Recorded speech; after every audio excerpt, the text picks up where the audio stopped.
Hello mga kalakwatsara! For today's video, me time muna ang lola niyo, o diba? Ready? Ngayong araw kasi guys, gusto ko pong magpakulay, magpa-botox ng hair at magpalinis ng kuko at magpa-thread ng kilay at magpalinis ng paa at kamay. So ayan po, inabutan po kami ng ulan. Yan, kaartihan mo Mia. Sige, tiis ganda ka dyan. So ayan po, nagpapatila kami ng ulan dahil nga ang lakas, wala po kaming kapote, miski payong. So tiis-tiis kami at nag-antay hanggang tumila. So ito po nang tumila-tila na umalis na kami. Sabi kasi ni babe, hindi naman na daw yan lalakas. O sige, sumugod kami doon. Yan, punta na po kami. Kasi hindi naman namin naisip na uulan talaga eh. Kasi nga, medyo, umalis kami medyo maaraw-araw. So, walang may gusto nung nangyari. Char. Tapos yan, buti nga napasama ko si babe. Kasi nga, nag-LBM siya dyan, wala siyang sa mood. Sabi ko, babe, samahan mo ako, saglit lang naman yun. O kaya, pag nandun ako, balikan mo na lang ako. Tapos, i-chat na lang kita. At eto na nga guys, nakarating na tayo sa The Ambassador Classic Barbershop Salon and Tattoo. Dito lang po sa San Rafael, Bulacan. Sa Cruz na daan po ito. Then pagdating ko, inassist nila ako kaagad. Nakakatuwa.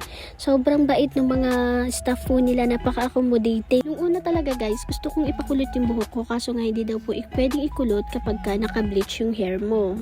And sabi ko, sige po, okay lang po, magpakulay na lang po ako at magpa-botox. Then ayan po, tumawag sa akin si babe, kinamusta ako agad nung nandun na ako kasi pinauwi ko muna siya.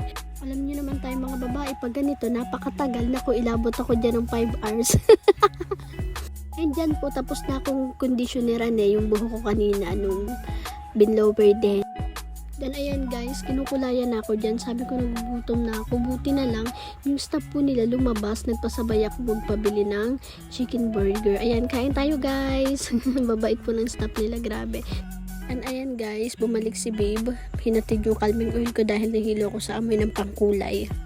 And ayan guys, sumatapos-tapos na akong kulayan. Ang ginawa ko, nagpa-gel polish po ako ng kamay. Yan, pinalilinisan ko na rin. Tapos yung batang cute, nakatulog. Nakatulog siya sa kakapagupit niya. Yan, yung place po nila ganyan. Then, nagpa-thread po ako ng aking kilay. Yan, kasi matagal-tagal na rin po akong hindi ayoko na kasi guys ahitin dahil alam niyo pag inaahit niyo yung kilay niyo, ang pangit ng tubo, sabog-sabog. Kaya, ganyan na lang ako, pinapa-thread ko na lang. Medyo masakit yan guys, sa super tiis ganda ka lang talaga. Ang sakit niya, naluha-luha nga ako dyan sa dulo dahil mahapdi na ewan, ganun po. Pero tiis ganda ka talaga kung gusto mong gumanda yung kilay mo, diba? Kasi guys, ang problem ko naman sa kilay ko, sabog po ang tubo niya. Kaya pag sinabayan mo pa ng ahit, pangit na po ang tubo niya. Ganun, then manipis lang po siya. Kaya before, ang ginawa ko dyan, nagpaano ako micro shading. Yan. Taon din po ang tinagal niya. Tapos, may second session yun, hindi na ako bumalik. Yun. Pero maganda po, yan, per session pa lang yan. Pero maganda pa rin po ang, sa akin ngayon, ang itsura pa rin, maganda pa rin po siya. Pinapatread ko na lang po yung kilay ko dahil pag tumutubo nga siya, sabog-sabog po siya. Yan, diba? Namumula na ako, naluluha na yung mata ko dahil nga, ang sakit po. Ano mo yun, sinulid, inaano sa mo sa kilay, diba? Masakit po talaga. Pero yan yung gusto ko okay lang. Maganda po ang tubo niya. Tsaka napakatagal po bago tumubo kapag ginaganyan po, pag tinitread po siya. Kung balak nyo po magpaayos at taga dito lang naman po kayo sa Bulacan, pwede nyo pong itry dito guys. Napakaganda ng gawa po nila, tignan nyo. Then ayan po, nagpasundo na ako kay babe dahil tapos na po ako. At nagpasama ako sa kanya sa Red Ribbon dahil meron akong batang pinangakuan na bibigyan ko ng cake dahil 2 years old na po siya, diba? Ang cute ng batang yun, nakikita nyo siya mamaya. So ayan po, bumili ako ng choco roll, mocha flavor pala. Yan, para maibigay doon sa batang aking pinangakuan na bibigyan ko siya.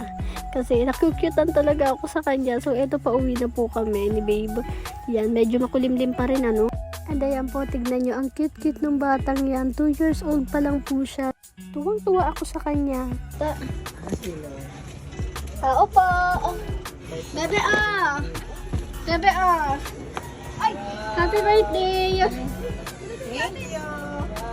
Happy birthday! Oh, bibi ko! Sige, bebe! Happy birthday! Sige, bibi! And ayun guys, thank you for watching. Don't forget to like, follow, and share all my videos. Thank you!